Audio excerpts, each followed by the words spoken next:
Welcome to Scale Demo Day. I'm Nicole. I am co-leading the Scale Accelerator program with Yuki, with the green dress over there.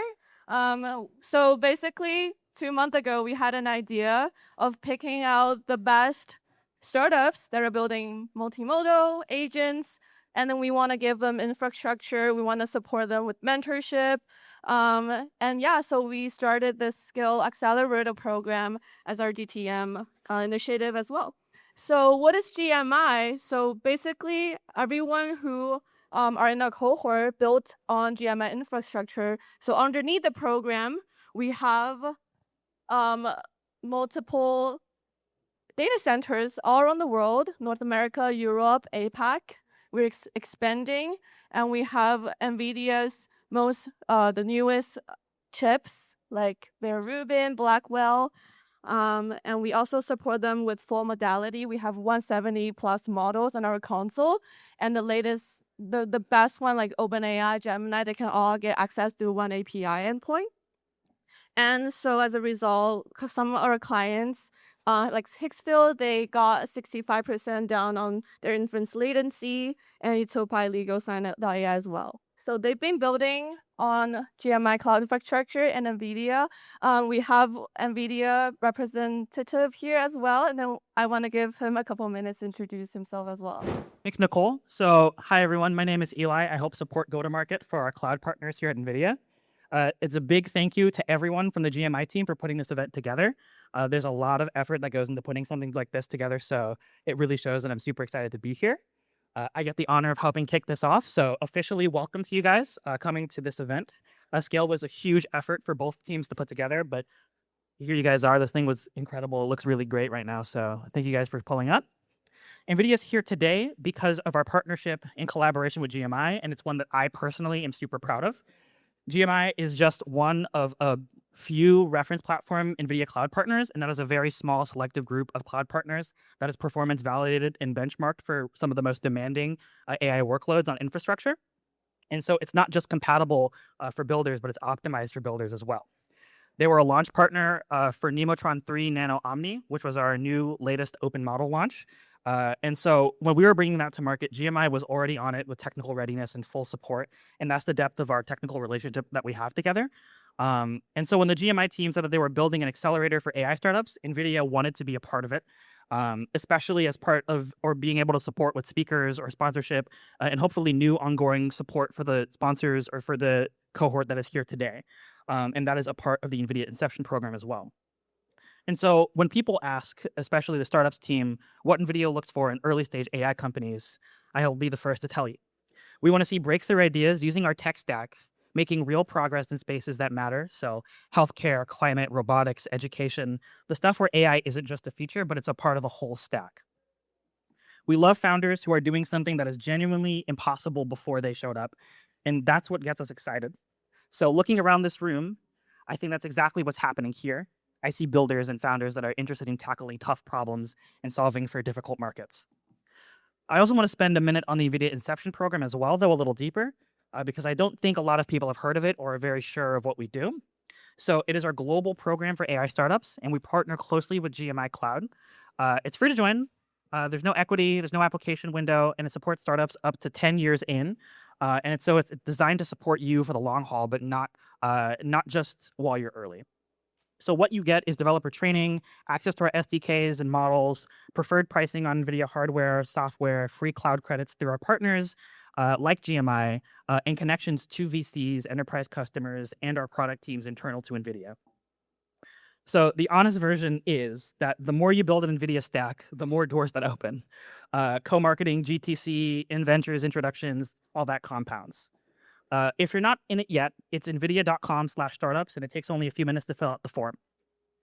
The GMI team is fully behind every company you're about to see. We support these companies as well. They're building on our infrastructure. They're doing really cool stuff. So to our cohort and everyone that's about to present after me, show them what you built. This is super exciting, and this is a really big chance for you guys. So let's get started. Thank you, Eli. Also want to show you guys a quick video of what we've been doing under the programming. Cause every time that I try to run from your love, it's like I fall right back into your arms.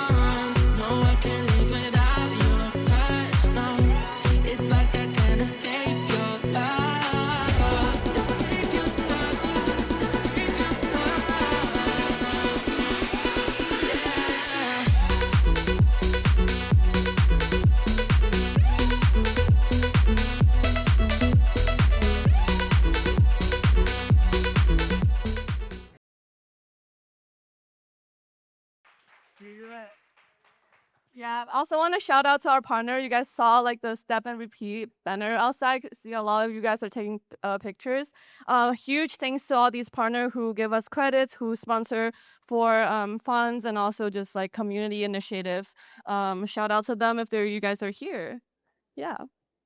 And our mentors, you guys been talking one-on-one with our cohort. A lot of you guys are successful founders or yeah, just people that are in general, like give them feedback, help them with navigating their startup life. Thank you guys so much.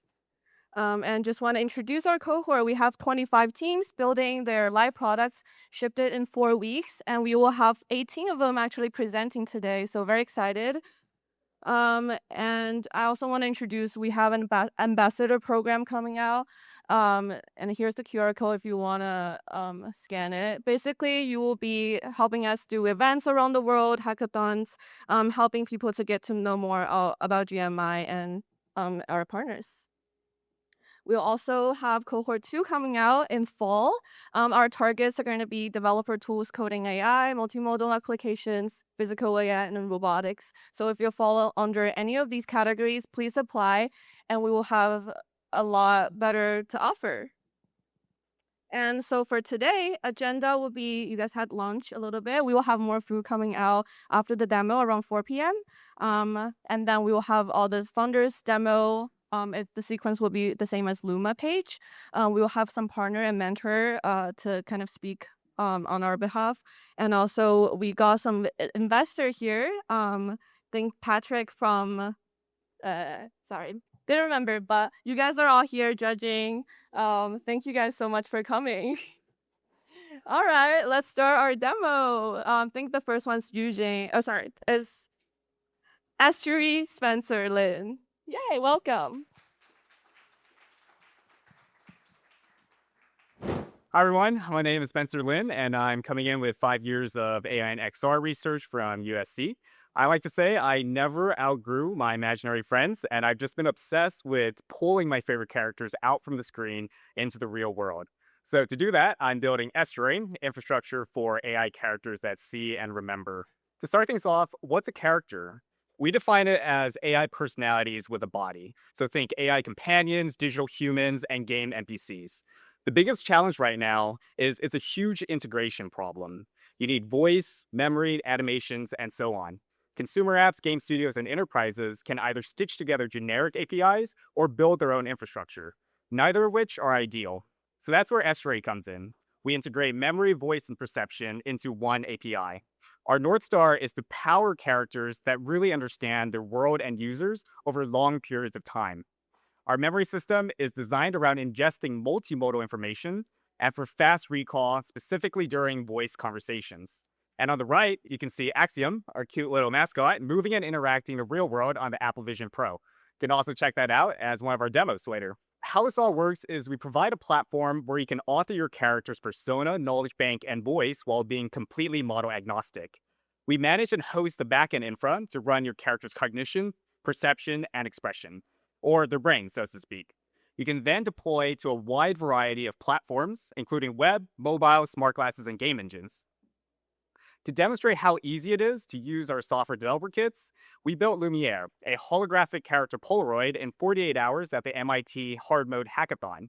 It demonstrates the soul of Estuary from character creation all the way to interaction in just 30 seconds. We built a holographic Polaroid that turns everyday objects into living AI characters. Point it at your mouse, keys, AirPods, anything.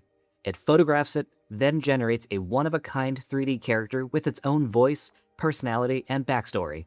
And just like a real Polaroid, it takes a couple minutes to develop. Then, your character appears as a hologram right inside the camera and starts talking. Every character is completely unique. You'll never get the same one twice. This is Lumiere, built on Estuary. Well, look who's decided to show up. I'm Minceworth, your friendly neighborhood candy with a penchant for telling it like it is. Got any advice for how to update my LinkedIn? The LinkedIn refresh, where everyone suddenly becomes a synergy-maximizing, results-driven thought leader, right? Here's the minty truth. Skip the corporate buzzword soup and actually tell people what you do and why you're good at it. Uh, Thank you. So yeah, I mean, we did bring a unit. If anyone wants to give this a shot later. So the cool thing is you can actually print them out as little Polaroids. So literally, the characters travel with their own memories, and you tap your phone on these Polaroids, and you can bring them into augmented reality. I like to say it's my digital business card because you can also, check out our website when you tap the NFC. But anyway, come swing by if you want to give it a try. We completed a $20,000 pilot contract with the LA Metro and USC to power AI characters for the upcoming LA Olympics. That pilot just converted to the next phase, and we have $150K in our LOI pipeline. We hosted our first external developer cohort in partnership with Snap and USC to bring characters into the Snap Spectacle smart glasses. As a fun tidbit, Estuary began its life as a research project building Jarvis for NASA astronauts. We're building infrastructure because we always had to. There simply was no internet in space. The AI NPC market will be $5.5 billion by 2029. There are 60 million AI companion app downloads in the first half of 2025 alone. Characters are a massive market, but it doesn't have a backend yet. Greenfield projects are starting every day, and we're here to fill that need. Our vision is to empower characters that operate across any environment and form factor. Perception and memory are the big differentiators between chatbots and dynamic characters that understand their world and user. The decision space that characters operate in is immense. That's why we're focused on generative real-time animations that allow characters to act in any situation. Through maintaining model agnosticity, we're giving our customers maximum flexibility and access to the latest and greatest as they come. Our team is lean and capable. I built Estuary from the ground up solo, and I'm advised by Scott Fisher and Sharon Mosguy, who each have decades of research experience in the field of virtual characters. Thank you, everyone. This is Estuary. Please scan our code to connect. Hi, I'm William. I'm CEO and founder of Touchdown Labs. Who here is wishing AI could be cheaper? Raise your hand. Who maxes out their Claude Code Max plan? Everyday Codex? Anyone? Gemini? All right. Well, I'm going to save your lives. Don't worry. So what I've been focusing on for the past 18 months, I've deliberately studied chip design, electrical engineering, mechanical engineering, kernel generation for NVIDIA and AMD up until this moment. And 2 weeks before GTC, I decided to go all in. And I want to make inference cheaper. So right now, GPU utilization is underutilized. And there's a whole bunch of different reasons for that. Maybe it's for XAI, or they have underutilized GPUs. Maybe that's why they sold to Anthropic to get that utilization, or maybe it's different workloads. They require different parts of the inference stack, and it's like a recipe. There's 10,000 parts of the recipe, and each minor tweak can have a lasting impact. And whether it's at the engine layer or a configuration layer, there's so many different possibilities. So in the future of inference, where it's disaggregated, where you'll see different inference engines from VLM, SGLang, self-hosting, API-based, I really want to sit above the layer on top of that. The solution is your engineers aren't going to be the expert engine configurations for every single inference engine, for every single workload, for all of your customers. There has to be some way to consolidate all of that. And I intend to build that. So right now, I actually today just released an open source CLI that you guys could check out right now. You can pip install it. It's called InfraGuard. As you can see, there's already different versions for it already. But here, if you're a Neo Cloud engineer, perhaps at GMI or NVIDIA, love any feedback. Again, it's open source, so contribute to it. I want to make this easier to diagnose and profile your specific workloads on different GPUs. Currently, it's only supporting for NVIDIA. But I want to expand support for AMD as well, for MI300s, 325 and 355X. Right here's also the website as well you can check out. Let me go back. And in terms of things that I've already shipped, a lot of it is going to be a lot of open source research. So I spent a good month working on AMD kernels, specifically for inline assembly plus HIP and some ADER tuning, and as well as kernel generation for A100s. I was prototyping some automated kernel generation for trying to beat Torch Compile, and I won the Open Environment Hackathon in March, so I validated a lot of the work I was doing. Shout out to that. And also, I'm contributing to a lot of open source for InferenceX, VLM, LM Cache, and SGLang to upfork a lot of the diagnostics that are required. And shout out to LM Cache. They do have a new observability layer that's very comprehensive that just came out, especially for KV cache offloading. And I really want to double down on the open sourceness, but also I really wanted to make simplify it and create an entire platform layer to kind of consolidate it from end to end, from audit to profile to optimization. And hopefully the end goal is to design and manufacture specific workload silicon. And yeah, hopefully make Cloud Code cheaper for you guys. But yeah, I'm going to spend the rest of my life doing this. I love it.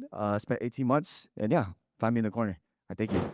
Hi, everyone. My name is Yvette, and so nice to meet you here. And I'm the founder of the Zen Trading. And we also have our team members, Matt and Sweetan, getting back. So right now, every retail investors and small funds actually want to add their agentic features into their existing workflow of managing their portfolio or strategies. But most of them not really having formed the most systematic ways of managing it into the live environment. So we're aiming to build these centers to do it right. So in Zen Trading, we're trying to turn the research into the production-ready strategies. So who is the Zendos for? As we can see, a lot of the tools right now are coming up for aiming to build this kind of ecosystems. I think the teams whose researchers should be only focused on generating the alpha, not to maintaining the data pipelines or very complex backtesting engines and execution systems. So we also do a lot of market research that actually have a lot market coverage. And also, I want to stress this most because we're aiming not only to build a very closed products, but building in public with those kind of communities where we actively building the content of sharing what we have built, where we attracted more than 3,850 plus subscribers, and inviting those who is very super active and interested as a quant researchers that can collaborate with us to better to do the evaluations with the agents in the whole workflows. And we also got a sponsorship from NVIDIA Inception program and also Neo4j for building these contextual layers. So what is the Zendos pipeline works? So there's core pipelines for building this traditional strategy. It's still mainly driven by machine learning strategy-based strategies, but we'll put every steps into agentic features. So here's one of the demos here. We actually write PPO-based strategies and submitting this onto our servers.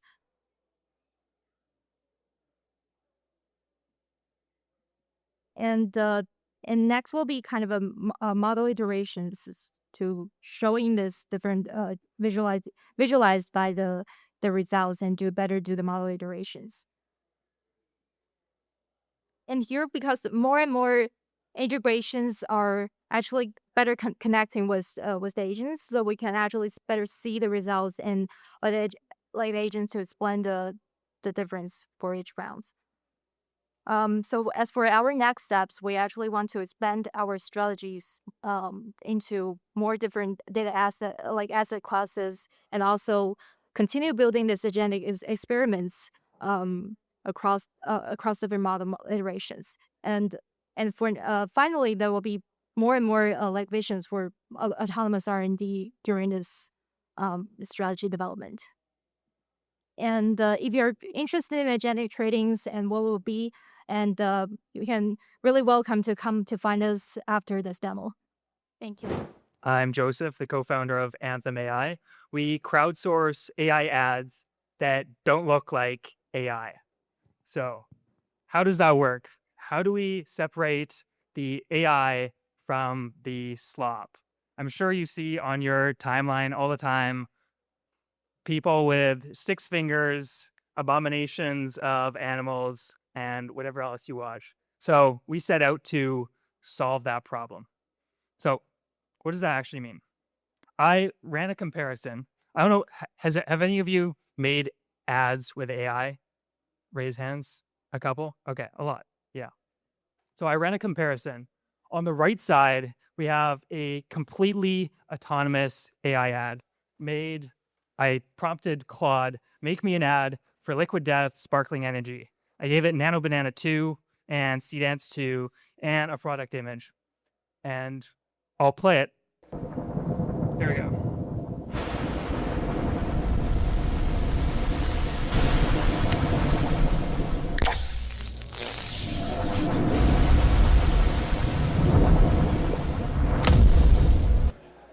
Okay, so this is pretty classic AI slop. It shows the product, but it doesn't actually sell the drink.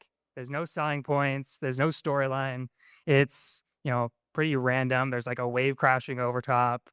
Nothing's happening. Nobody's clicking on that. On the right side, on the left side, we have a video made on Anthum by our professional AI freelancers in an actual campaign that we ran a couple of weeks ago. Ladies and gentlemen, in the left corner, sponsored and currently being doused in Liquid Death Sparkling Energy, the Salt Dodger. And in the right corner, sponsored by Extreme Surge Mega Energy, Chemical Carl. The Salt Dodger is looking ready to go, but Chemical Carl is looking a little melted? Oh, that's probably the sucralose. You won't find that garbage in Liquid Death. Zero sugar, no sucralose, no aspartame, no taurine, no artificial colors. That's why champions choose Liquid Death Sparkling Energy Drink.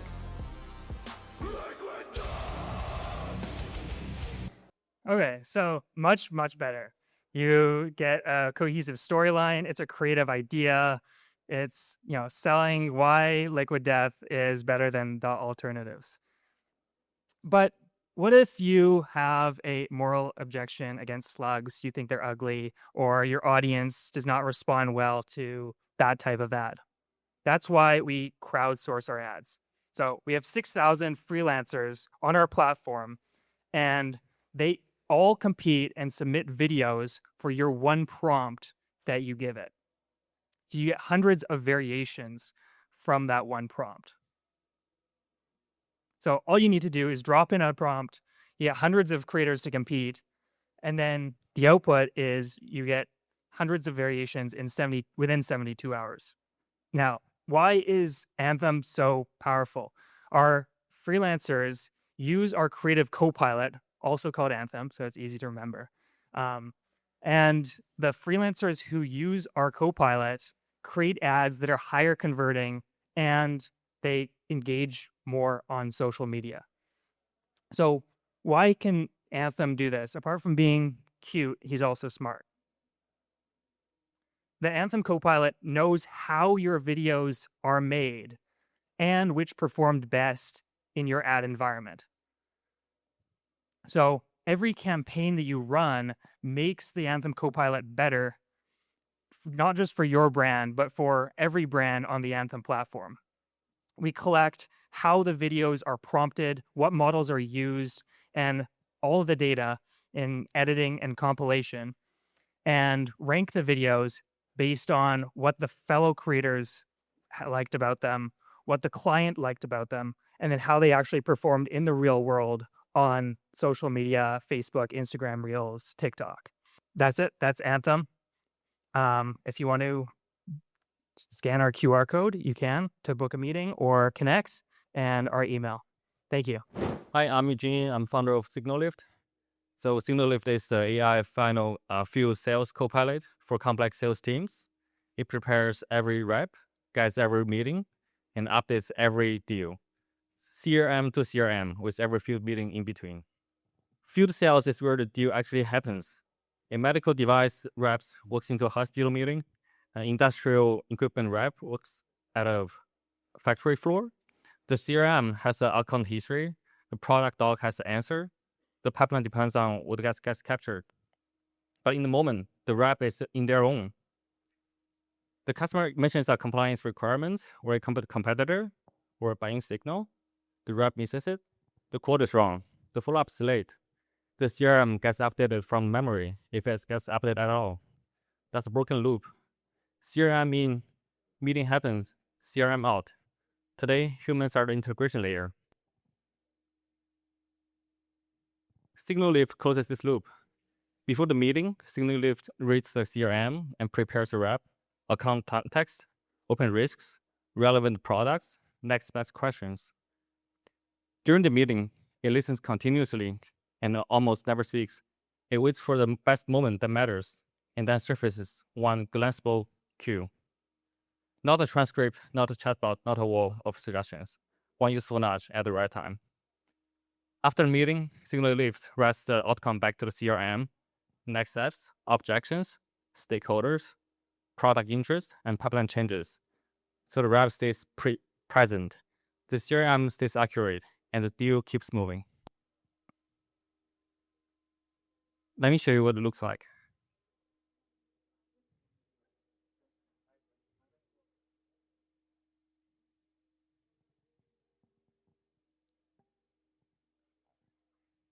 CRM in,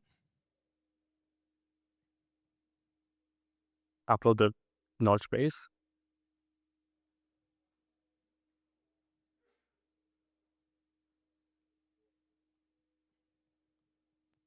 Dr. Zhang, thanks for making time. I'll be direct about where we stand versus eBlot. Sure. We're actually leaning toward eBlot right now. They have strong academic citations, cell discovery, genome biology. Why should we choose you? Fair point. Meeting guide. eBlot has a real head start on citations. Let me ask you this. What metric will actually decide this for your lab? Sensitivity on weak signals, throughput, or cost per run? I'd like to propose a blind side-by-side test on your own samples. Probably throughput and cost. We run over 200 experiments a month. Can you break down the 5-year total cost of ownership? One Blot Pro over 5 years, instrument, service, and consumables, runs RMB 192,000. eBlot equivalent is 278,000. That's 86,000 in savings, about 31%. 2 reasons. Our consumables are open market, non-proprietary, and our service contract rates are lower. Actual numbers that come Good. hard to. One more thing.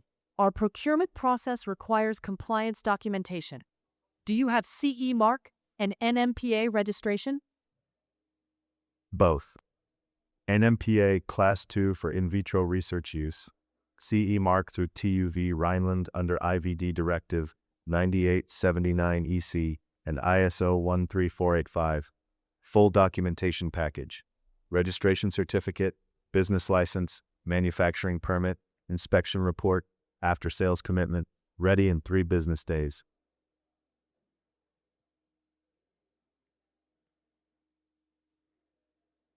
CRM log generates meeting summary, next steps, update opportunity fields, and follow-up draft.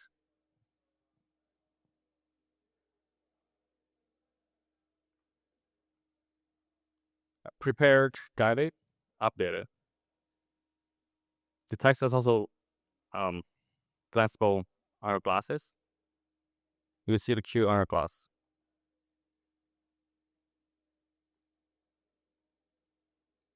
We're starting with field sales teams in medical devices and industrial equipment. These are high-value technical sales motions. Reps are expensive. The meetings are complex. CRM data is critical, and one missed requirements can delay a deal by weeks. High spot helps before the meeting. Gong helps after the call. CRM stores the deal. CPQ builds the code. SignalLift is the missing loop closer. We connect the system of record to the moment of truth, and then write the truth back. We're not replacing CRM. We make CRM useful in the field. We're not replacing sales in the enablement. We make enablement appear at the exact moment that matters. We're not a post-call recorder. We get the live slick sales motion while it's still being shipped. We're looking for design partners, specifically medical devices and industrial equipment companies with 20 to 100 field reps. If your reps are sell technical products, manage complex accounts, and spend too much time translating meetings back to CRM, we should talk. SignalLift prepares every rep, guides every meeting, and updates every deal. CRM to CRM with every field sales meeting in between. I'm Eugene. Yeah, with our website or follow me afterwards. Thank you. Hi, my name is Shashank Somal. I'm the founder, CEO, and janitor of Phinite.ai. And we are building infrastructure for multi-agent AI, enabling enterprise teams to design, deploy, manage, observe, and scale agentic applications and multi-agentic systems on a single platform. So let's dive in. There's no doubt that AI agents are going to proliferate in near future. There'll be more than 1 billion agents running in production by 2029. That's what report says. And it's a huge market. It's more than $52 billion market. And all these agents will kind of collaborate with each other. But there's a report, April 2026 by McKinsey, saying that less than 10% of enterprise are able to scale agentic AI in production. Why is that?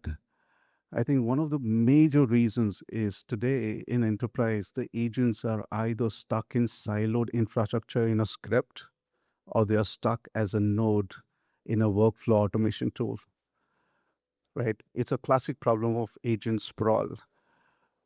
And there are three effects to it. One is infrastructure fragmentation, because every use case you're trying to build, you're actually rebuilding the whole plumbing. The second one is poor reusability, because now it is stuck. There's no reusability of these agents. And there's no ROI at scale, because these agents are supposed to be collaborative, not stuck somewhere in particular application.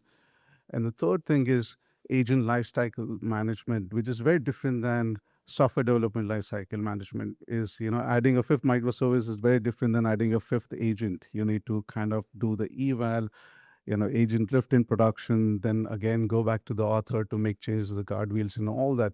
It's a complete circle, and there's no lifecycle management unless we think very deep about the fundamental of the infrastructure for enterprise. We are not going to get that ROI in AI initiatives. And that's why we have built Phinite.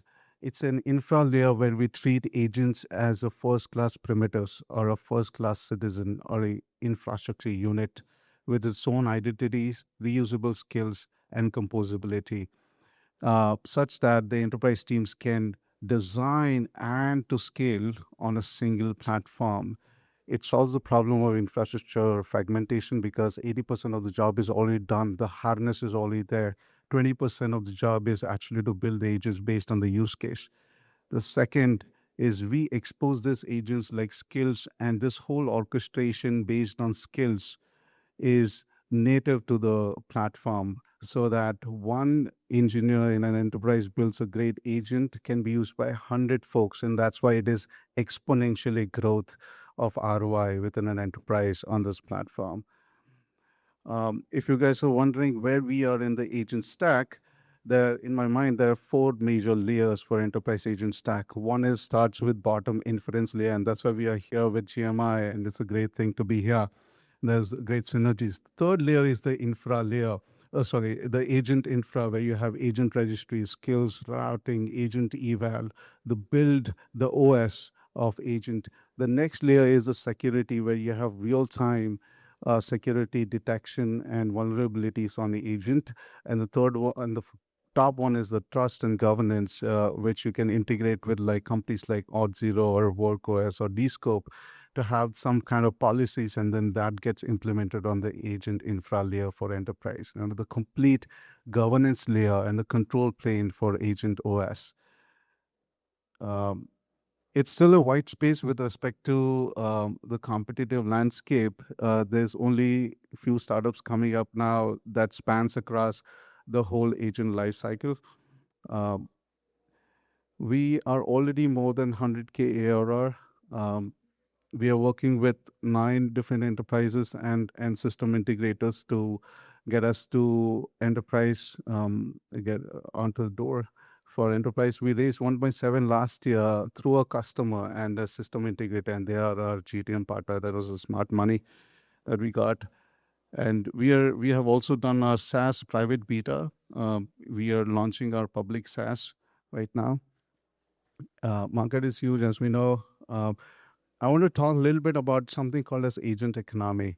that I've been talking about a lot is at some point in enterprise, every employee will have personalized agents on their laptop, some variant of OpenClaw. And these agents need to talk to some agents living in the centralized location in the cloud. And that's the birth of agent economy, agent to agent communication, where the users are talking to the agents on the cloud. And at some point, organizations will talk to each other on agents, and they will be deploying agents on public registry, or the other enterprises deploying agents on other enterprises agent registry. So it'll be like an internet of AI agents. And we want to power that infrastructure for agent economy.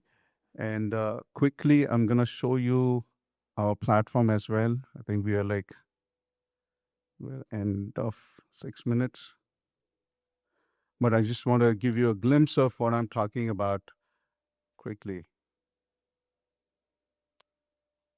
Come on. So this is the whole control center that you have with all the things that you can do. Behind the scenes, there's a lot of things going on, technology perspective.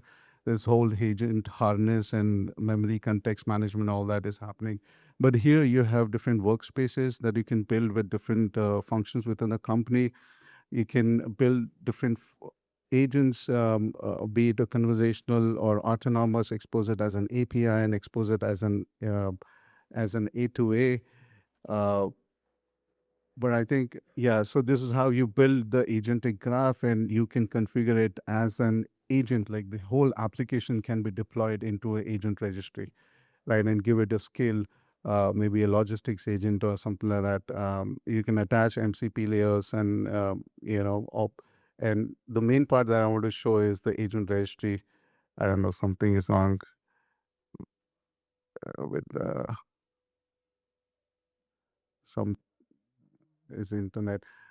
But anyway, so you have the agent registry within the whole platform, and then you can kind of reuse this and reconfigure within the whole platform. And I think I have one last slide. We are starting to raise 5 million. Yeah. So, and that's about it.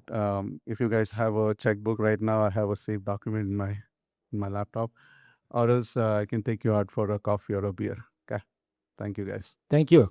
So I am David Turner from StorySense. I came from tech originally, but for the last 10 years, I have been producing feature documentary films and TV series. The big secret for all of those projects is they suck and they're really painful. And more importantly, we're spending all of our time searching through footage rather than actually building stories. The last project I did, we shot for 5 years. We were drowning in footage, which meant our high-value editors were spending all their time finding little bits and bytes and organizing them into cohesive little phrases, 90% of which ended up on the cutting room floor. I like to call that inefficiency masquerading as creativity. So I thought if we could point AI at that, and we taught it the basics of good storytelling, that would be a very valuable combination. So this is StorySense at its core. We are visually tagging and transcribing all of our information. So no longer do we have to find a needle in a haystack when we're finding individual shots. So every second is transcribed and visually tagged. We also do semantic search. I, as a producer, am guilty about 10 times a day. I go to my editor and I say, hey, we need a line about, personal growth or personal development. Obviously, you can't keyword search that, right? No interviewee has ever been like, oh, I personally grew that day. So, that means the editor is literally over and over and over and repeatedly searching through the same transcripts. So we no longer have to do that. We can sort of find that right moment for the story directly using semantic search. And then what sort of app would we be without our chat? We can chat against our footage and really get to know it and understand what sort of segments we can build. And then we can actually build those segments themselves. We could say, hey, build me a 3-minute marketing video. So we'll do this. This usually takes 1 to 2 minutes. This is not just, hey, ChatGPT, go build me a video. There is some real domain knowledge here about how do you navigate through thousands of hours of footage. We have a customer right now that has 1,000 hours of footage in the system, and it takes about 1 to 2 minutes for them as well. I'm demoing a smaller corporate video because it's the same pain that is felt anytime you're dealing with unstructured footage. It's, they had 10 hours, but they had 1 day to turn this around. One thing that I knew as a filmmaker intuitively, and we validated in Discovery, is that you need an option to preview. You need to be able to like arrange lines and cross things out and everything before you actually go to the edit. So we designed that around here. Professionals who want to pay for this don't want just a one-click editing system. They want something that you can actually tweak and redefine a little bit before you actually export it to your editing system. Ultimately, it ends up in Adobe Premiere. We sit on top of existing editing systems rather than trying to replace them, and it outputs a cut immediately. So all these little cuts that you can see right here, that is what an editor is spending all of their time, finding little bits and bytes and constructing together. This particular project, this team, they built this by scratch before they met me at StorySense. They took about 5 hours to do what we did in two minutes. So you can do the math there. We are we've been building like crazy. We've got amazing validation from the folks in my space, from documentary filmmakers, indie filmmakers. Right now we are probably moving to corporate and branded, where there's more consistent timelines around volumes of footage. So that is our next step, our ask. We're looking for corporate branded pilot partners that we can basically take their archive of footage and then hand them, their marketing slate for a fraction of the cost. So if that's you, or if you know someone, please, you know where to find me. So thank you. Hello, everyone. My name is Ashley, and I'm building Lingowhales, which is a TikTok for immersive language learning. 10 years ago, I couldn't actually introduce myself very well in English, and now I'm standing here presenting to you all. And I will attribute my language learning journey to mostly immersion. But I was lucky to be able to come to the US when I was younger to be immersed in this language learning environment. But nowadays, I'm trying to learn Japanese and French. I don't have time to fly to Japan to stay there for a while. And one day, my aunt told me out of nowhere that she downloaded TikTok just to learn English. And that's when a little light bulb dinged on my head. Because we have a lot of content in different languages. We just don't have a good way to learn from them naturally. And AI is really good at teaching. So that's when I started to do a lot of user interviews. And I realized that immersion is indeed the biggest challenge and the biggest factor to fluency. And almost everyone that I interviewed also doom scroll one way or another. And no one is happy about it because it's such a waste of time and it's so addictive. But what if we can scroll to fluency, and what if we can be addicted to learning? So I digged a little bit more into the data, and I realized that the biggest group of short-form video consumer and language learners are the same group, who are Gen Z, under 30 years old. And that's why I built Lingowhales. Let me show you a quick demo. Sorry, it's a little small. So if a Chinese learner logs in, they will be able to click on a video. The Wi-Fi here is a little slow. We have a lot of people here. And they can scroll around. And by the way, I made this video. They can add English subtitles. They can also change the speed if it's too fast for them. They can click on a word that they don't know for translation, to hear the pronunciation. And they can also generate a grammar guide on how to use this word in a sentence. They can also save this word for a flashcard experience that will be using spaced repetition. So you can see the word right here. They will be able to see the grammar guide from here as well and practice. So this is a speaking agent. It would take a little bit of time to demo. So if you're interested in how the users can practice the saved word with AI, I can show you a personalized demo later. If the user wants to bring their own content, for example, They can bring in a YouTube video and they can add the content here if they want to use my platform as a tool to learn. A different use case will be right now I'm partnering with the North Central College and the teachers are adding content so that their students can learn. So once a piece of content is published, everyone on the platform will be able to use that piece of content to learn as well. So yeah. Okay, this is too slow, but basically they will be able to do the whole learning module again. So why should we build Lingowhales right now? If we take a look at the history of language learning, all the way from Rosetta Stone to right now, language learning has becoming more social, more engagement focused, and now with Gen AI, it's easier to personalize the learning experience. The market size of the global language learning is 120 billion, and I'm not factoring into the short form content market or the social media market. And 230 million would be the sum based on a 5-year conservative model. The business model is a typical freemium model. The free version will have ads played in between the videos, and premium subscription will allow users to access all of the features like AI speaking tutor. The go-to-market strategy right now is B2B2C. So we're partnering with the largest language school, Ray Mandarin College and North Central College. And I have about 120 beta users, with 15 to 20% of them being daily active.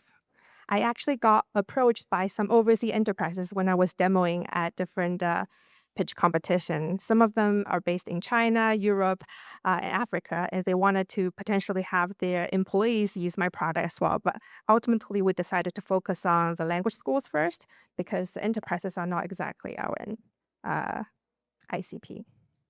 A little bit about myself. I used to work in product at Microsoft and at another edtech company. Previously, I was a software engineer at Cisco, and I went to undergrad at McGill University and graduating from Duke. I actually am flying out to Duke for my graduation right after this demo day. And my founding engineer has a background in software at Amazon. We're trying to raise 250K pre-seed. This is the allocation of our capital. If you have more questions, please scan this QR code to book a meeting with me. And I will also be holding this cute merch around at our table out there. And please find me. Thank you, guys. How's everybody doing? Good? Yeah? You know, like the second person that came up here, William, right? He was asking about the sticker shock for AI costs. So I already saw all the hands go up. What I really want to know is how many of you guys have figured out how to resolve that problem? Can you come talk to me later? I'd like to know how you did it. I'm here to talk about harnesses. So we're a developer tool. So first of all, my name's Joe Mayonki. I'm the co-founder and CEO of RocketRide, and we make a developer tool. So it's in the context of what developers are doing. And I think we should all care about this because we've already had 2 developer tooling companies come up here. It's a big topic in the industry. This is one of the most profoundly affected industries in the entire industry, right? In terms of AI transformation. So the big topic right now is harness engineering, and this is a good thing because we've gone from prompt engineering to context engineering to now harness engineering, and that really means we've gone now to the structure around agents, right? Evaluation, orchestration, managing latency, cost optimization, and model routing, right? But the real thing is the market is focused on agentic harnessing. What about the rest of the stack? You have elements in your application tech stack that are not agents. They might be models, they might be deterministic systems. What are we doing about those? And if you look at the market that way, if you look at the market, they're all coming out with their agentic harnesses right now, but what's common about them? They're closed, they're vendor locked, and they're metering you. So this introduces where RocketRide comes in. So we are the AI harness for all the harnesses, all the tools, all the agents. what are we? So we're Swiss-born and American-made, which makes us very neutral and very model and harness agnostic, also a little feisty. And we're open sourced, okay? Which means you own your runtime. And this allows you to run any model, any agent, any harness. And you have the freedom to right size what you're using for each application or solution that you're building. So let's talk a little bit about our traction. So we're 2 months in. We were born at the beginning of March. We've got 2,000 stars, but I don't know if you guys have heard, there's kind of this discussion right now about fake stars. So we're auditing our stars to make sure that we've got a healthy metric to measure ourselves. And we've got about 1,600 verified stars, 4,800 downloads, 150 forks, about 800 Discord users. Our forks to stars ratio is also pretty good, 1 to 10. That's a pretty healthy range right there. And 30 of our 38 contributors to our open source repo right now are from outside the company, so from our community. So we're getting traction in the market. So like I said, this is a developer tool. It enables you to build anything. So I'm going to show you an example, but that doesn't mean this is the only thing we built. So what am I building? Well, first, let me tell you what my problem is. So I'm now running this podcast studio we have in our office. It's the RocketRide podcast studio. There's a picture of it there. And as soon as I'm done recording something, I want to start making use of what I just heard. We had some really great testimonials recorded a couple weeks ago, and I wanted to grab what they said right now and use that in our go-to-market. So I want a way to quickly grab those transcripts as well as imagery from those clips before they go to editing. So let's go ahead and switch over. So this is RocketRide. It's a VS Code extension, and it works with all VS Code-based editors. So Cursor, Windsurf, Anti-Gravity. We also support we love those CLI developers that don't want to use an IDE. We've got a TypeScript and a Python SDK, and we have an MCP server. All of those are free downloads. So what I'm going to show you is how I can build a working pipeline in less than 30 seconds. So there's a lot of entry points. I'm going to use Dropper because it works really well with demos. Okay, so again, I'm going to transcribe videos. I told you that was the first thing I wanted to do. So there we go. I just built it. Okay, I'm going to save. Let's go ahead and run this thing. This is running locally on my laptop, by the way, with local models. Okay, so I'm going to go over here, drop this into a browser. All right, so let's just process a few files right now, just to show that it's working. Okay, so pretty fast. Again, this is just to show you that it's up and running and it's working. Okay, we're done. So we've got our transcripts from each of these videos. These are TED Talks. Okay, so we want to do more. So let's go ahead and stop this pipeline and let's add to it because we want the imagery as well pulled out. So I'll go ahead and I'll extend this thing. I'll grab a frame grabber, which pulls images out. Oh, and let's configure this just for the demo purposes to do it at scene transitions so it doesn't pull so many images. Okay, and then we want thumbnails, and we're going to return those thumbnails. But we're also going to, whoops, didn't mean to do that. And then we're also going to return the actual images themselves. So we'll get the images and the thumbnails, okay? So I know that's a little off screen, so that's what it looks like now. Let's go ahead and save that. Now this time I'm going to show you the observability. So let's go ahead and open this up. This is our observability panel. I'm going to do split screen here. We'll move it mostly over here. You guys know what the pipeline looks like. All right, so I'm going to enable tracing, run this thing. We're going to get that endpoint again. Our new version, by the way, does this all within the context of the IDE, so you don't have to hop between the browser tab. All right, so we'll process 10 videos. All right, so as that's going, you can see we're giving the developer visibility into what's happening. You can see the consumption here. You can also see the parallelism. So one of the great things about our runtime is it's built on C++. and it can handle up to 64 parallel threads going at the same time. I can't do that in a demo right now. That would take too long, and it's open source. Again, we give you that server. You can run it yourself. It's easy to extend, obviously. We can also trace at an individual component and data level exactly what's coming out, and we can dig in here. And when you're using agents, for example, because we support agentic development as well, you can see all the inputs and outputs for everything, okay? And this is going on. While that's going, I just want to also show you the deployment options. So as I was saying, right now I'm running on my laptop, no internet at all. In fact, the internet's off. You can see that. You can also Dockerize it and run it in your Docker. Launching next month officially is our RocketRide Cloud, which will actually execute these runtimes for you very efficiently, cost efficiently, performantly, and a bunch of other things.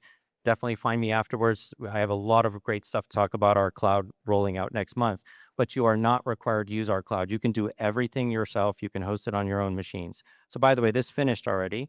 So we've got all those transcripts again, but look, we also have all the images. So we have both the full image and the transcript and the thumbnail. So you can see that just goes way down. There's lots of those. So that's a real brief look into what RocketRide does. So in closing, what are we looking for? We're looking for design partners. We are looking for companies and investors who want to start using our cloud over the next month as we soft launch. Give us feedback, help us work out any of the kinks, and we'll subsidize that usage. So it's actually not going to cost you any money, and it's going to actually give you visibility into whether this is something that's going to actually be beneficial to you as well. So teams that want to build on our cloud first, we have limited spots for this. So this is my QR code. Book a meeting with me, and we'll definitely talk. Thank you. Hey everyone, I'm Ryan. How's everyone doing? Good? Nice. Okay, so essentially we built an agent that runs your paid ads. A little bit about my background is I scaled consumer products, like 50,000 users, did marketing campaigns with 200 million views. My co-founder was one of the youngest engineers ever hired at Google, graduated in 2 years and actually built some of the Google Ads infra. So the big problem is 80% of advertisers never turn a profit. That's a pretty big problem. Why do we think this is happening? Agencies are extremely expensive. If you want to get your ads done right, it's $3,000 to $10,000 a month minimum. And bigger brands spend like hundreds of thousands, a million plus. It's also very slow, right? Average is 6 weeks to actually get a campaign running. Most brands, they can't deal with that speed. And lastly, it's just extremely complicated. You have to do strategy, you have to do the ad creative, you have to set up the ad accounts, you have to do the media buying, and you have to track what works. After that's all done, you have to do the process all over again. This is super fragmented across dozens of tools and even dozens of teams. So what if there was one AI native platform that could handle all of this end to end? This is why we built Pixero. All you need to do is drop your URL. It'll scrape your brand, scrape competitors. It'll get all the assets and find the winning angles. It'll generate the winning image and video creatives and then deploy it directly to Meta. And from there, it'll learn and improve. And you can chat with this just like a real marketer. Cool. So I'll show you guys what we built.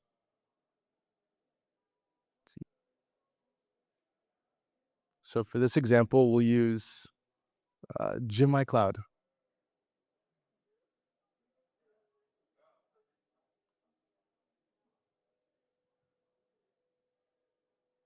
So here it'll analyze the brand, get the assets.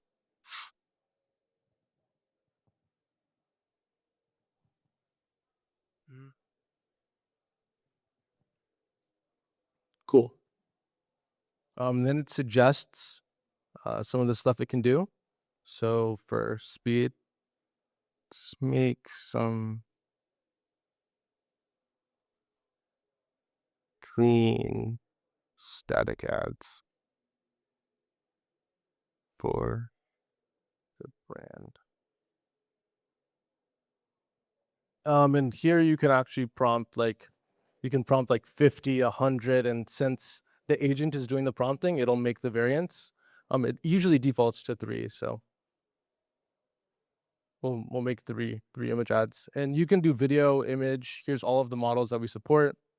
Kling, Cdance, VO3, Nano Banana, the GPT image 2.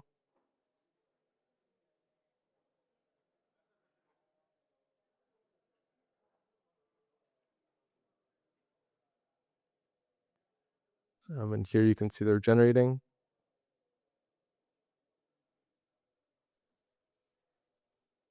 Cool. Very nice. 1 second. Now let's actually deploy them. So we'll deploy these 3 ads on a traffic campaign called GMI test, 1 ad set on Pixero's page, a CBO campaign. And you can be as specific or as vague as you want and let the agent make the decisions.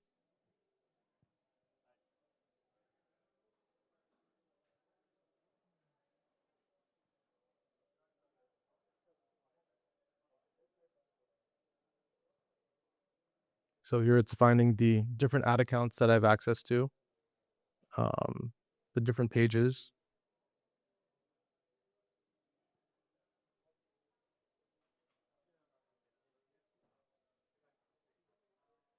It's the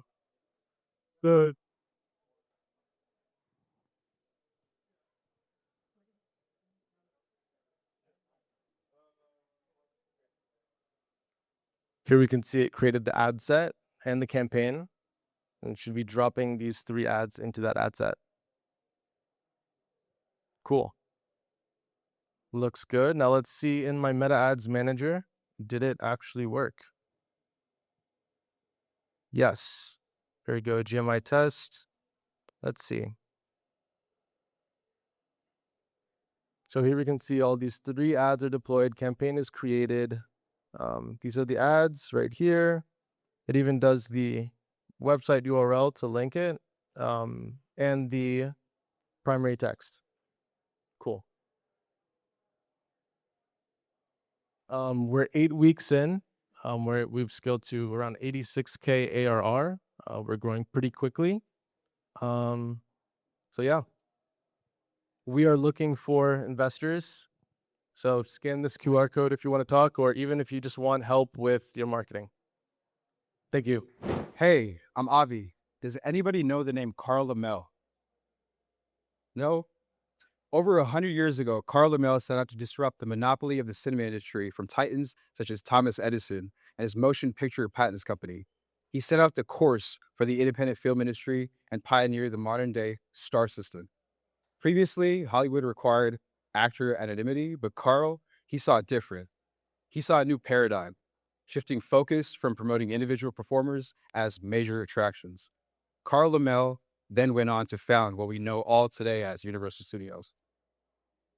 So, over 11 million Americans identify as full-time content creators. That's over 5% of the American population. Over 11 million creators are losing anywhere from 20 to 40K every year due to a lack of distribution and IP management. And that's just in the US. The everyday creator faces the same pain, gaining visibility in the attention economy, managing administrative tasks, and payouts. So, who are we? We are a team of 3 that's been in the music and entertainment industry for the past 10 to 20 years.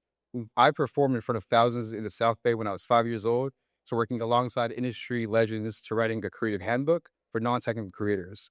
I'm a second-time serial founder. My first venture was an angel investment received for 100K, and we've scaled it over to 7 figures within the first year.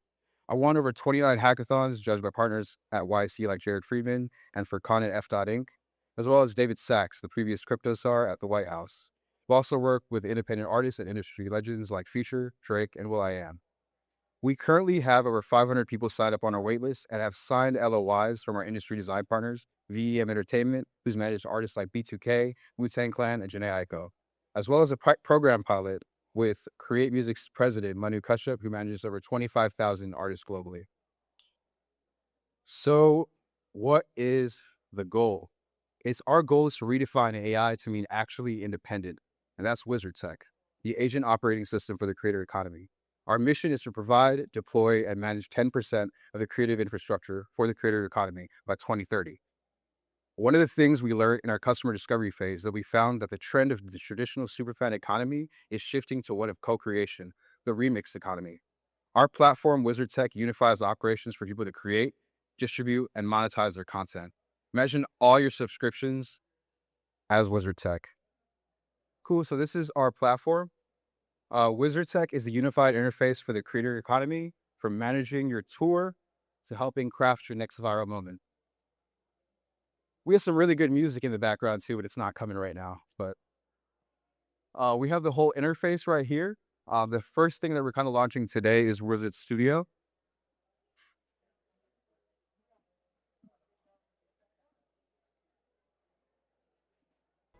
There you go. And WZRD Studio is your agent interface to create, distribute, and monetize your content. We have over 1,000+ generative models, image, video, audio, to help agents create creative outputs.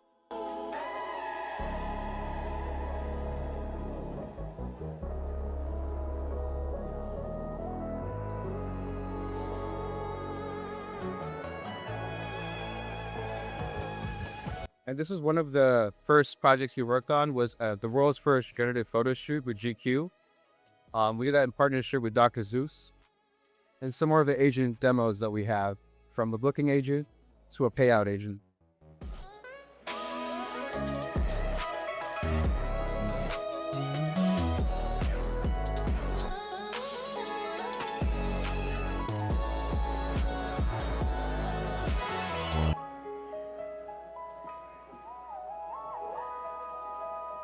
That's WZRD.tech.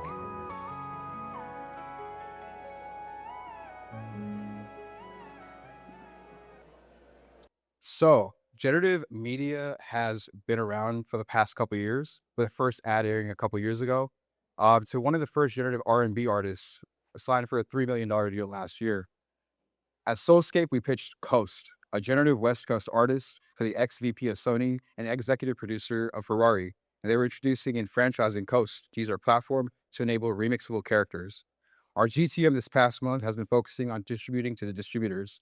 We've been building for production by scaling our solution for create marketing needs, reaching out to independent and industry artists like Create and Empire to collaborate with them to create launch virality. Another kind of a monetization method is we're selling pro business enterprise seats, as well as enabling network fees for IP remixing and payouts. And this is one of the demos that we have for our outputs that we can create. And as this is going, I just want to announce that yesterday I just got news that Tiesto was interested in part of being a pilot program. So we're launching our round today right here at the AGI House. If you're interested in talking, I'll have a QR code after.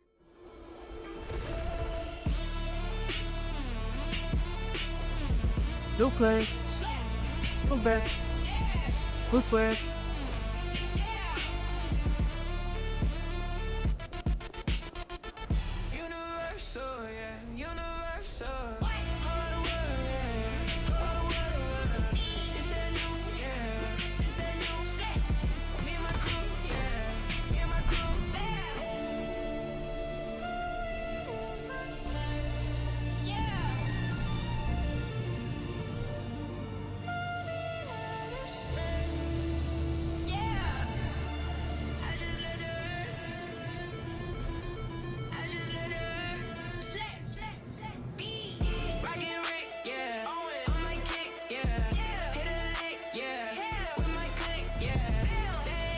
Also, we want to say thank you to GMI Cloud, Nicole, Yuchi, and thank you, Mo, for hopping on a call at 1 a.m. last night to help me with my presentation.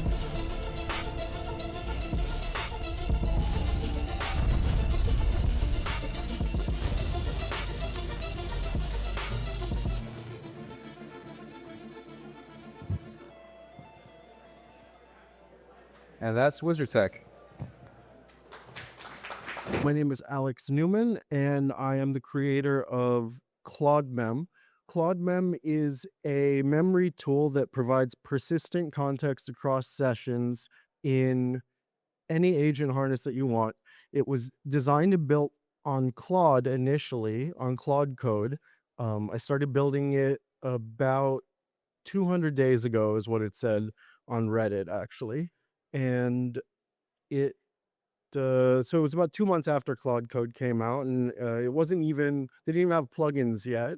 So I was working on hooks and working on different ways of getting things working, and nothing was I was trying to get agents to work with each other on Slack. Didn't work. They needed memory. So made this tool. Now we're #1 open source memory tool on GitHub with 73,500 stars. I bought a one-way ticket to San Francisco from Philadelphia 8 weeks ago. After the first week, I decided I couldn't go back. I needed to stay here and work on this stuff. And I had about 30,000 stars then. So it's been 40,000 stars in 2 months. And about 20,000 in the past week. What happens is the Claude Code will come out with like a new, I guess, model or feature that like really ruins everybody's tokens. And then somebody reminds them that my tool saves tokens. So that's kind of what I think is happening lately. Here's where we're at when it comes to using agent harnesses. Context goes away. Every new session is a blank slate, right? And there's also the problem. This is actually the biggest problem with memory right now that I'm noticing is like, it's not hallucinating things. What it's doing is it's taking your memories and it's putting the wrong memories into your content that then it expects you to want to put this stuff out, right? Like if I'm having private conversations with GTM and I ask Claude about this person or about this thing, and suddenly I see their name in a generated image. It literally happened to me just now on Gemini while I was doing this and wanted to make a thing that said npx Claude-Mem install. I said, make it look like MySpace or whatever, something cheesy to make it look fun. And it put the name of a VC that I had a meeting with, that I had a private conversation with it where I was trying to gauge whatever. And it put this stuff right on that generated image, right? It mentioned a collaborator that had nothing to do with anything on that generated image.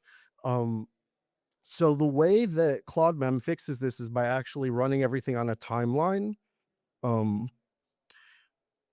It takes notes in real time while your agent is working, right? So as it's using tools, it's going to observe a whole other agent is running, and it observes for bug fixes, decisions, observations, and then it injects it into the next session with the dates and the times of everything, right? So it runs on like 50 to 200 of these like single line observations. They kind of it looks like this, right?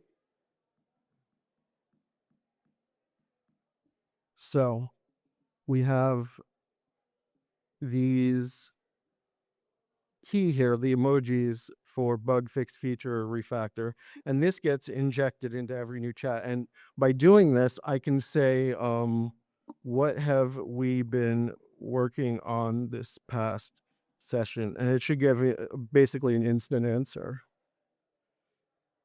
Based on the recent context, here's what's been worked on.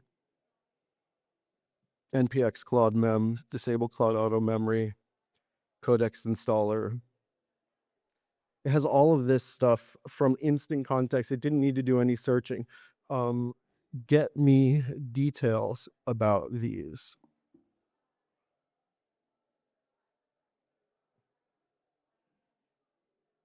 So now it's doing a progressive search where it is forced to get the titles. Then it chooses IDs that it wants. It has to look at a timeline of items before and after so that it understands that you may have done something to negate what you just did, or you may have done something to harden what you just did, or it might be confused and need to go further and traverse the timeline even more. It's able to smartly decide how it wants to search. And it's doing that because it's actually searching your pre-cached cognitive observations, right? So every other memory tool is trying to find a needle in the haystack. And what we're doing is we're streaming the hay and caching the needles. The observer agent, based on what we're looking for, right? Right now we're looking for bug fix, decision, or whatever. But a lawyer would look for something different. A doctor would take different notes on that. So we now keep the transcript, and that becomes subjective noise. And then we can filter through the transcript live, piece by piece, so that it doesn't blow up your context window. And now this timeline tells a story of everything that's been going on. All right, let's see here. Okay. Yeah, so this is basically what happens when you start it up, is that it's going to actually learn things while you're doing your first session. You can do a learn code base, and it'll read everything, and then it'll write observations, and then the second session uses those observations to save you tons of tokens, right? Because it now knows everything, and we're actually doing some interesting stuff beyond just injecting at the starting point, right? I'm actually blocking file reads completely in Claude Code, and I show a timeline just for that file. So when it goes to read to edit a file, it'll say, here's what you already know about it. Do you need to actually read this file? Yes, no. Do you need to just get a piece, or do you need to use our new Smart Explore tools, right? I'm just going to skip to that. Smart Explore and Learn Code Base. So Smart Explore uses Tree Sitter, which is the same thing that powers code folding in VS Code. Code folding in VS Code is progressive disclosure for our human eyes, right? We fold up the code, we can see the functions, and you click on it and you see it. It's very hard for us to scan all the code when we're reading it. That's why code folding exists. So I'm using the same system to do a progressive search by function name and then getting the pieces out. And it saves like 84% more tokens, actually. Right now, installed right now, Claude Code saves that much tokens. Yeah, that's not a future thing that happens right now. Let's see, where are we? You can also watch it work with the live viewer. Here's the viewer. Looks a little bit like, not like that. You know, I just want to show you the installer and then take questions.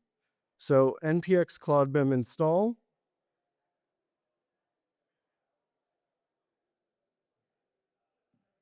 And you want Claude Code, you get to pick whichever ones you want to run on. Let's say Codex, Cursor.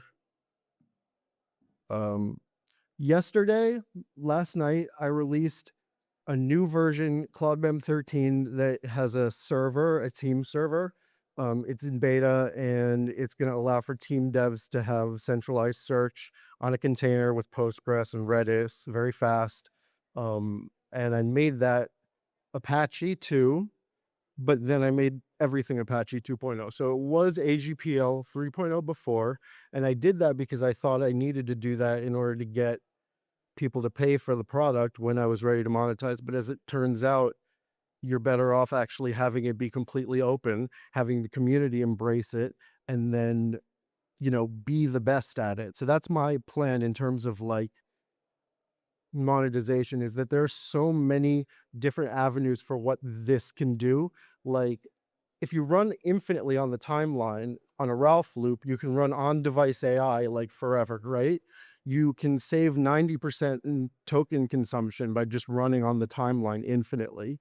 But a lot of people around here don't care about token consumption or power. Devs do because it costs money, but people who get all the tokens in the world just want to burn more tokens, right? So is that how we sell this? Or do we say this is the ultimate developer tool that now is persistent memory across sessions? But then I was at a robotics hackathon that got the robot to fix its own arm and like have a thought so that I could have onboard timeline memories. And then you can talk to this robot. It'll know what you did 2 weeks ago instantly like a human. Actually better because it'll have more than we can really only remember like 2-3 things from yesterday if we like instantly think about it. But this follows the same pattern, right? Anyway, agent SDK or API key, and you're good to go. Good afternoon, everyone. My name is Hong. I'm honored to be part of the SCALE program of GMI Cloud, and I'm thankful for the opportunity to present my startup project, Agentic Sciences in AGI House. As a starting point, it's a factory of quantitative trading powered by Agentic.ai. Now, this agent factory has 3 organs or components. The first one is a sensors. It monitors and captures news, prices, on-chain data, and from global financial markets. Also monitor the earning call transcripts and filings. In the body, it currently has more than 100 terabytes core finance data from the traditional stock exchange, New York Stock Exchange, and also earning call transcripts and alternative sources like Reddit. And it has a part brain. The brain digests the information and produce signals and push to traders. And the second function of brain is to automatically produce research report based on the data in the body. And it can also run back tests based on the prompts of the traders. This system is self-evolving. The brain will become smarter as the memory accumulates over time.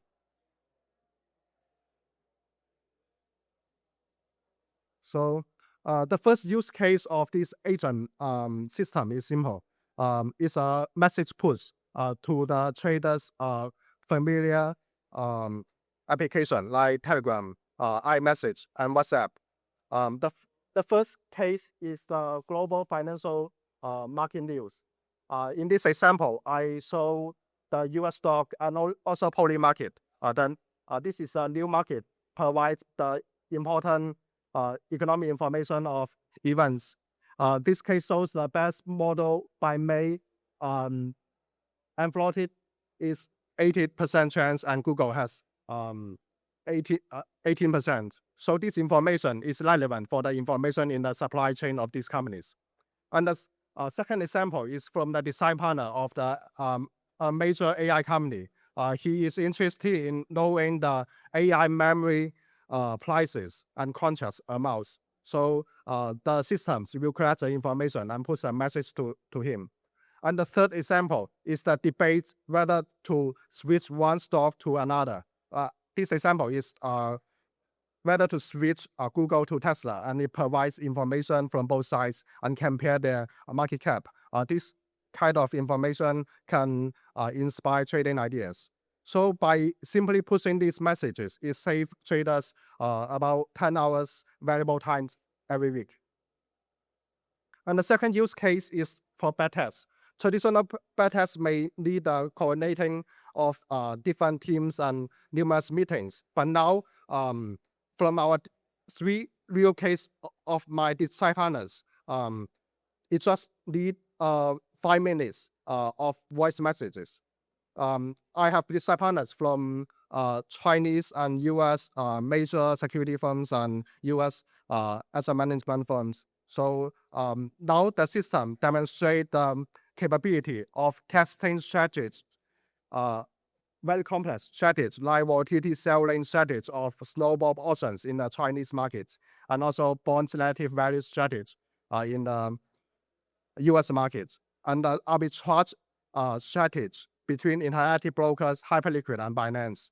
And it earns more money for the traders, demonstrated by the very high Sharpe ratio and risk-free arbitrage interest rate, 7%. The third case is deep research.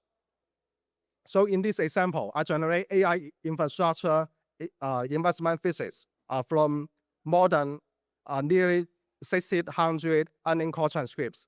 Those are more than 74,000 pages.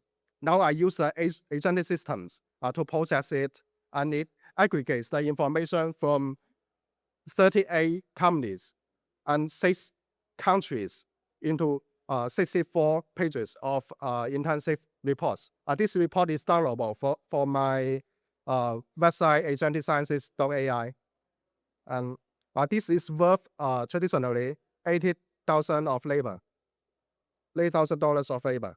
Now it becomes one downloadable document.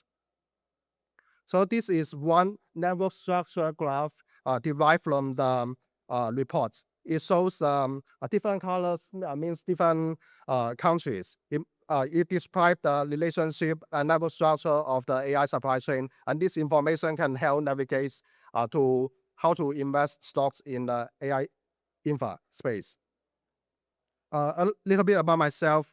I started my stock investments when I was in middle school, and I bought my first stocks and was hooked ever since. And last August, I have done my PhD from Cornell, and then I moved to the Bay Area. And I am also a NVIDIA certified agentic builder. I get 4 NVIDIA professional certification in GDC this year. I'm currently building solo, and at the same time, I'm deeply engaged with the community. I'm featured in the community activity of Olama, DeepMind, and more. And currently, I use the partner-provided production-grade infrastructure from GMI Cloud, TIDB, and Google Cloud Platform. We are getting traction. At the peak months, I process about 30 billion tokens and have generated hundreds of research outputs. These are listed on my website. And the market of turning tokens to profits is huge. The information flow of financial markets is estimated to be 30 billion per month, and the historic data of financial markets is more than 10 trillion tokens. So how to process these tokens and becomes tradable signal and profits in the financial markets is a huge business, and Agentic Sciences is in it. The global equity market is $120 trillion, and the traditional trading firms make 30 billion per year. And if agentic trading takes part of that, it's a huge business. So I'm currently looking for intimate trading partner, limited amounts, and want to build agentic trading in future with you. And I'm looking for a summer round and now taking investor contact today. So let's connect and chat more about the future of agentic trading. Thank you.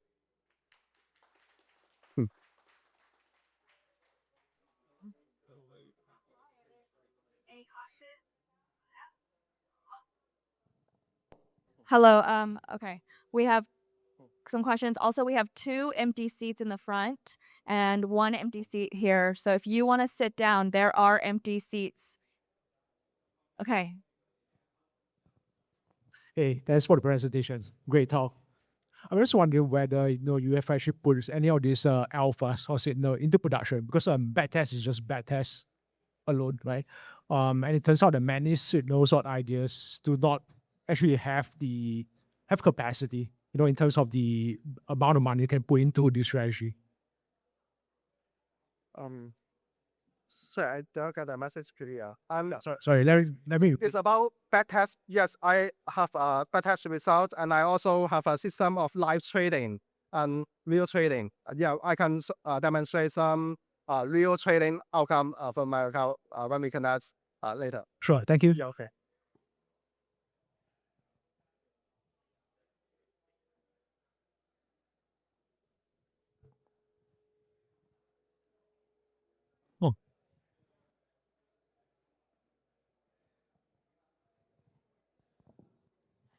Oh. I loved your demonstration. My question is, the trading market is full of noises. So how do you filter out the noises and focus on the signals from the at the level of your product designing?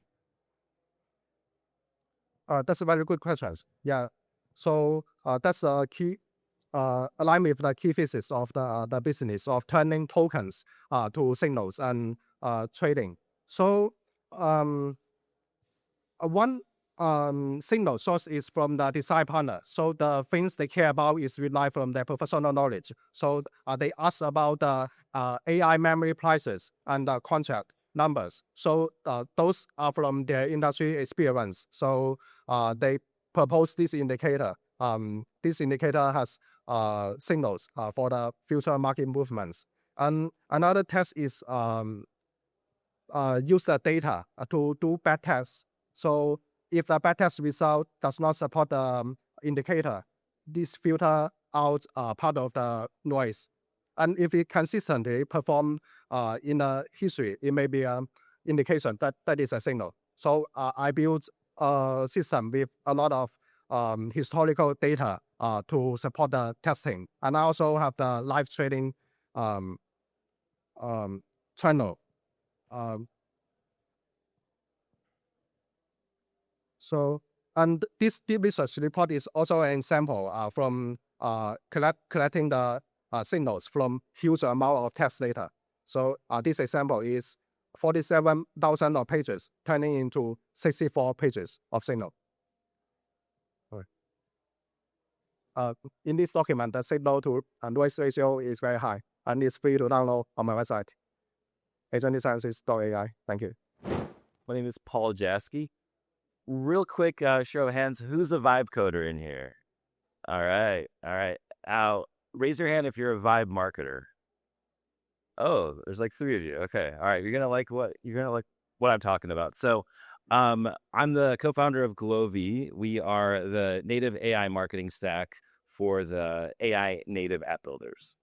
So quick background on me. I started my career at NVIDIA, worked at Meta, started a few AI companies in Europe.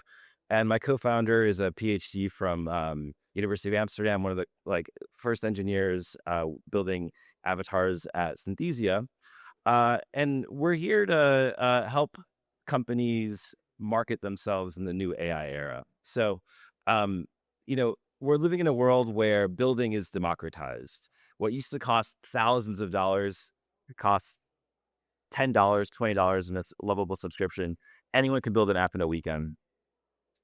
Creating content is also democratized through GMI Cloud and apps like ChatGPT. You can create incredible marketing assets. The hard part is no longer building the app. The hard part is no longer creating the content. The hard part is getting customers, and that's what we're here to help you with. So if any of you vibe coders have tried to ask ChatGPT to help you market your app, what do? You get slop. ChatGPT doesn't have the context about you or your customers, and it gives you things that you are not going to convert customers with. And the way that marketing works is fundamentally changing. If you've read a book about how to do marketing in the past startup eras, they would tell you, find a channel, go to market. That channel is going to get you into your next round of financing, and then you're going to scale from there. That way of marketing is dead. The new way of marketing is being everywhere, testing at every channel, and making sure that you can fully embrace the openings that your agents are going to find you.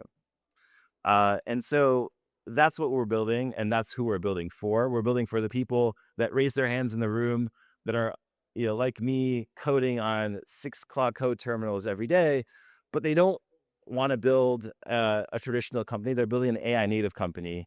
And these types of companies are never going to hire a marketing person. So that's what Glovy is. We're an agent that lives inside of your Slack. You can call on the phone. You can bring into your Claude Code instance. It will research your ICP. It will create content for you, and it will run your marketing channels 24/7 in the new AI agent era. And so the way it works is basically you give us your URL. We'll go and research your ICP. We're going to go run your social channels, and we're going to find what converts for your product. The first thing that we'll do is actually help you run social, and then really the future of how we see going to market, it's going to be involving paid and social marketing and advertising.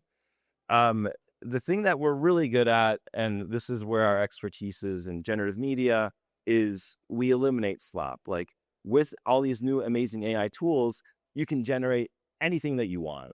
The key thing to market in the new AI era is going to be limiting what you market and limiting what you create, and not creating everything for everybody, and being really focused. And that's what our agent harness does. So we start off at pricing, that's really, really approachable to get your social channels up and running. And we scale with how many channels you run and how much content you make. We've partnered with some of the biggest app builder platforms, and we're launching next month. So brand new company, and here to answer any questions. Thank you. Yeah, so hello everyone. So I think everyone here, so we are so excited about the AI. I'm the founder of the QCut. So I like to make friends. So this was my QR code and LinkedIn. So we can chat about the state art of the large language models, agentic engineering, and other things. Welcome the VC. Okay, so personally, I have been in the AI field for more than 10 years. So it was so I used to be the research scientist. And I published my first research papers since my undergraduate. And my team was we have the person in finance for more than 10 years and several PhD interns.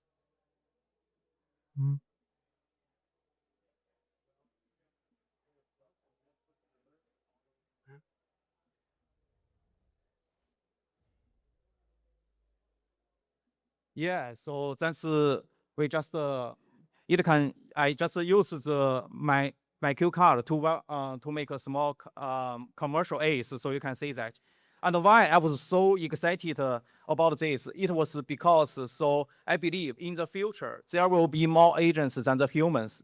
So the QCut was not just built for the humans like previously the CapCut. It was also built for the agent. And we also have the strong belief the video model will get better and better, and also the large language models. So we are not hitting the walls. You see the Opus 7 and the ChatGPT 4.5, 5.5, yeah. AE videos.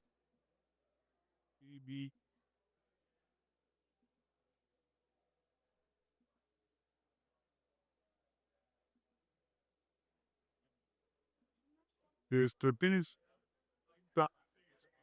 video space generation, refinement of sister. Turn ideas to videos. Text to video, image to video, text to image, edit images, create avatars, upscale quality, and much more.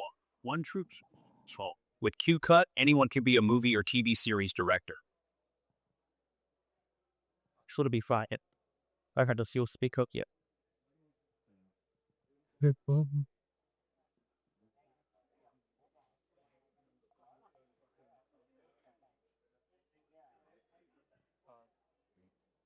Oh, sweet, is there?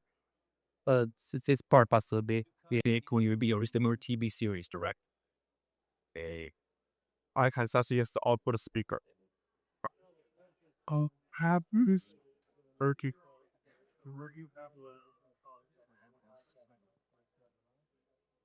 Not this part has video. I can just use output speaker. Yeah, should be fine. Image to video, text to image, edit images, create avatars, upscale quality, and much more. One tool, total control. With QCut, anyone could be a movie or TV series director.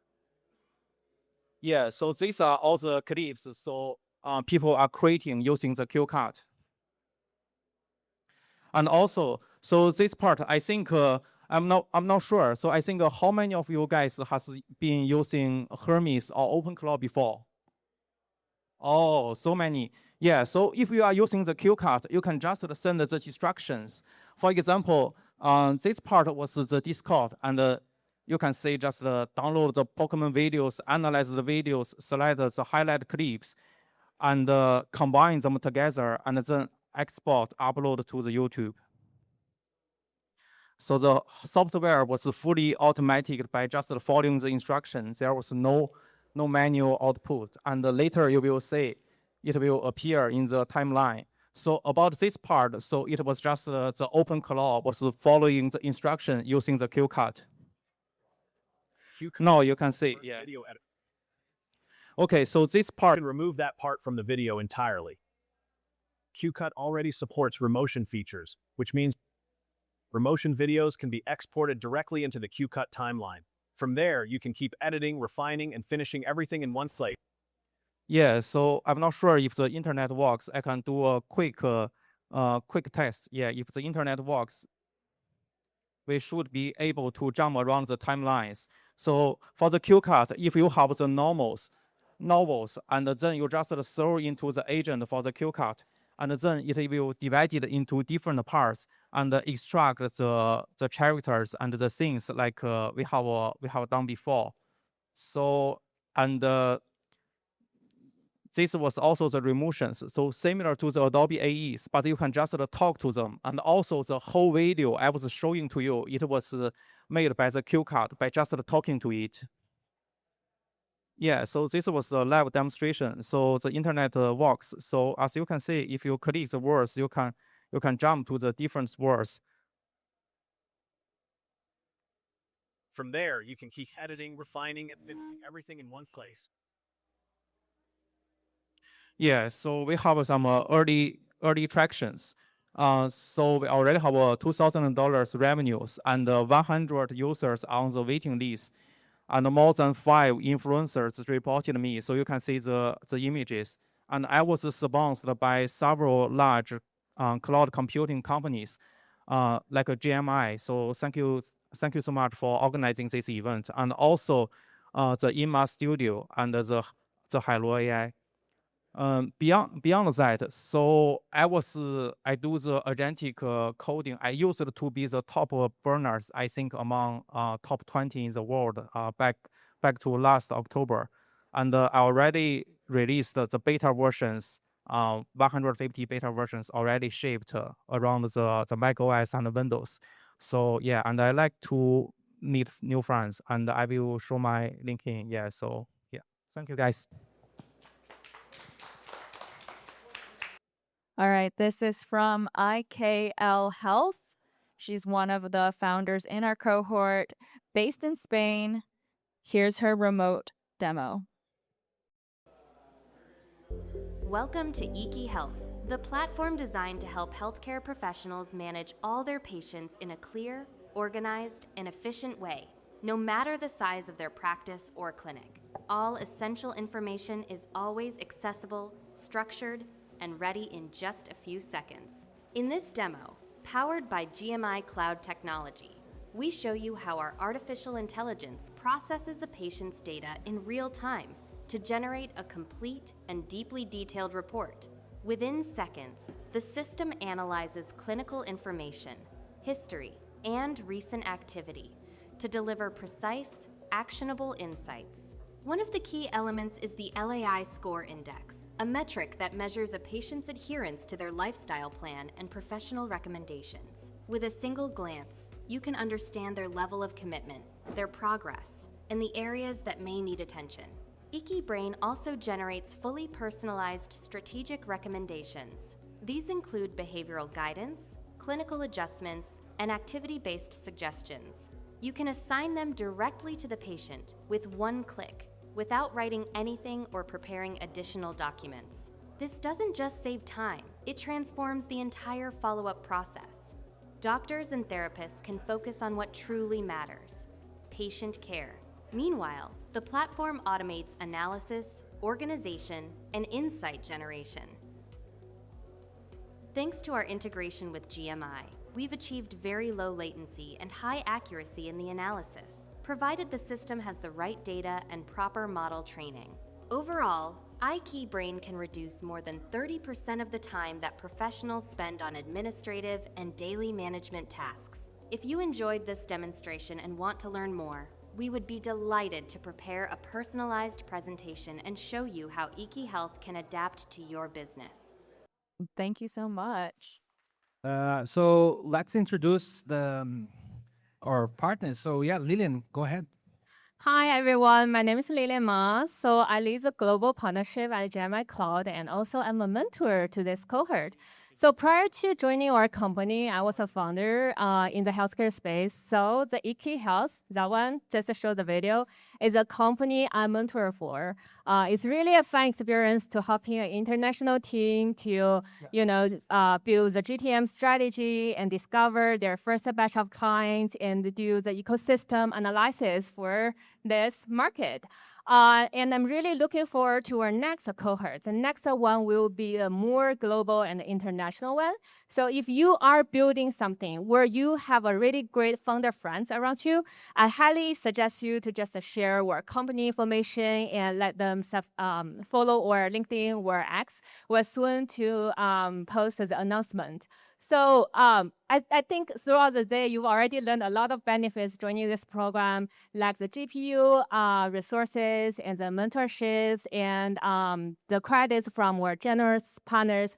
Also, the credits that will be available on our model library. So our model library covers over 150 models, from LLM to video generation, image generation, voice models, from the proprietary models to the open source models. So you will receive free credits to that. Isn't that great? Thank you so much. Looking forward to seeing you in our next cohort demo day. Thank you, Lilian. Have Patrick, do you want to come here? Patrick is one of the VCs for today. Thank you for coming. So thanks, first of all, Ron, thank you so much for inviting us all, and Scale, GMI, and Video for sponsoring to make this possible. Alexa from AGI House, I know how hard it is. I did an event here last year to pull this all together. I'm impressed with all the startups and the presentation. They're very, really valuable. There's a few where I really want to talk to them and I have some ideas what we could do. I'm in Silicon Valley for over 20 years. I used to be in film before, and then I gave up because I thought I can make more money in tech, and now I love it because it's a full cycle that with AI and movies, I can get back into it and look into investment and do more.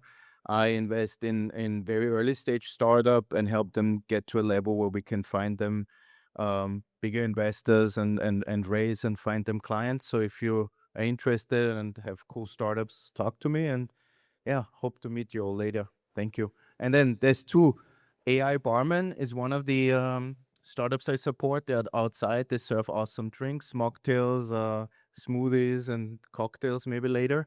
And then the other one is Oval. It's a AI agentic hub, edge hub. If you guys are interested to build agents for this, talk to me too. Thank you so much. Thank you, Patrick. All right, for our mentors, Nico, you're up. First of all, let's give a round of applause for this great GMI Cloud team, Rowan, Nicole, and Yuki. They have done so much great work. Thank you. I'm Nico Farah. I was an engineer and entrepreneur turned product market fit strategist, and I ran a session on go-to-market for this cohort. The gist of it is that there were 3 layers of go-to-market, and often founders jump into the execution without doing the first 2 layers, which is the strategy and the decisions. So if you have traction, but your traction isn't compounding to growth, then come talk to me. I also host a show on LinkedIn interviewing investors about the patterns they see about the growth not compounding. I do that second Tuesday of every month on LinkedIn. Thank you all. Enjoy the rest of the event. Thank you. It is very nice, the show. We have Locke from Bay House Creative. Hey, thanks everybody. I had the pleasure of mentoring Ashley from Lingowhales, this cohort, and I gotta tell you, I have one big, huge regret, and it's the fact that we just didn't have enough time. I think I wanted to spend so much more time with Ashley. We had so many more things to talk about, and we just didn't have enough time. So I'm hoping that we stay in touch and that we continue to build because she has a product that I think is going to improve lives. And the whole point of this is to use AI and leverage AI to improve the world. So I think that that is one of my regrets, but also my biggest privilege. I have to tell you, though, that I'm not a very traditional mentor. I don't have a long history of building startups and helping people fund startups, but I do have almost 30 years of being an educator. I've taught everyone from 6th grade students to corporate employees, which are sometimes the same type of person. I've also taught Air Force fighter pilots. I've trained them to be the best of the best in the Air Force's version of Top Gun. And so I share that with you because I think part of being a mentor and part of being a part of this community is meeting people where they are, right? When you're a mentor and you have a mentee who is building and who is progressing, there could be so many different stages of progression, and you have to meet them exactly where they are. Otherwise, you're really no good as a mentor because you're probably going to be spending that time telling people about yourself and telling your mentee about how great you are instead of really helping your mentee build and helping that person grow and develop their startup. So that's my impression on this program, and I'm really hoping to be invited to Cohort 2. But just to share a little bit about Bay House Creative, we are the agency that's covering today's events. So our video team, our photographers are going to produce the footage, and we're going to create some really amazing content on behalf of the team over the next couple of weeks. I just spoke to Luisa, by the way, the CMO at GMI, so I think I can say this, but we're partnering with GMI as well to build out a podcast studio in San Francisco by the waterfront. So we're going to use that as a way to share the GMI narrative, to bring you guys into the fold, to tell stories, to document the experience, and to really bring GMI into a place where people recognize the value of the platform, but also the value of having a program like SCALE and being able to share the technological advancements with the rest of the community. So we're going to do that really soon. Happy to talk to you about the space. Happy to connect with you about bringing you into the space as well. And so thank you very much, guys, for having us here, and looking forward to meeting you soon. Thank you, Locke. And have Jake, so mentor and partner. Hi. Yeah, one more round of applause for our space, AGI House, GMI for the SCALE program, and most importantly, the builders, the founders themselves, architecting the future. So it's really amazing to see these companies. I was asked to help mentor in this program. I worked with Chi Hong of Agentic Sciences. Chi Hong, raise your hand. Yeah, great job. Really amazing companies. I was very impressed with the caliber of talent that we saw here. I'm a 4-time founder myself. I've had 2 exits. I love building companies. And I really think events like this showcase the best that Silicon Valley has to offer. You know, you guys chose to spend your Friday here at AGI House, kind of the capital location of the capital city of the agentic future. So I love to see all the companies building, and in fact, I run a fund now. We saw a slide a few minutes ago about how there will be 1 billion agents by 2028. I think there will be 1 billion agents next year doing real economically productive work on behalf of humans. And our fund is investing in companies and founders that are driving that future. So if you're a builder, if you're a founder that is focused on accelerating the economy and creating abundance for humans, I want to talk to you. All layers of the AI stack. We love to support our founders here. And in fact, we may be one of the first investors of the SCALE cohort. One of our portfolio companies, Anthum, presented earlier today as well. I was very pleased to see them. They're killing it. Yeah, go talk to Joseph about your marketing needs. But yeah, and happy to chat. Come find me, and we'll talk about agents and the future of the economy. Thank you, Jake. Appreciate it. Now I have Weijing is a VP of Engineering at GMI Cloud. All right, thanks, Rowan. Thank you. Again, I really appreciate the attendees today and all our cohort for these sessions. My name is Eugene. I'm the VP of Engineering in GMI Cloud, and I lead all the engineering team effort. One of my objectivity is to ensure that all our cohort can get the best infrastructure or APIs from us, so we can better support all the engineering efforts and all the production building. With that said, I just want to send out a message that we're currently hiring. If you're into the agentic realm or you're really into the AI infrastructure, don't hesitate to contact us or send us guys your resume. We are actively hiring a couple openings and would really love to talk to any of you guys. Thank you so much. All right, we're wrapping it up, and we got some cool activation around outside. So if you're in the cohort, we have some table cards for you. You can find a table and put your card there, so people will find you, investor will talk to you there. We also have Newport's mirror. If you wanna try out like different outfit, you can basically go in the mirror and then like the mirror's gonna change your outfit. We also have 2 bars, one AI bar and one traditional bar with the actual alcohol. And then we also have tacos around. If you didn't get to eat the honor jury earlier, if you're hungry, go grab some. What else? Also, if you're the founder, we will have interviews. Rowan's gonna be your content guy today. He wants to film like the funny before after video of like, if you ever get into IPO day, you will find your video funny. And we have a hashtag girl, Natasha.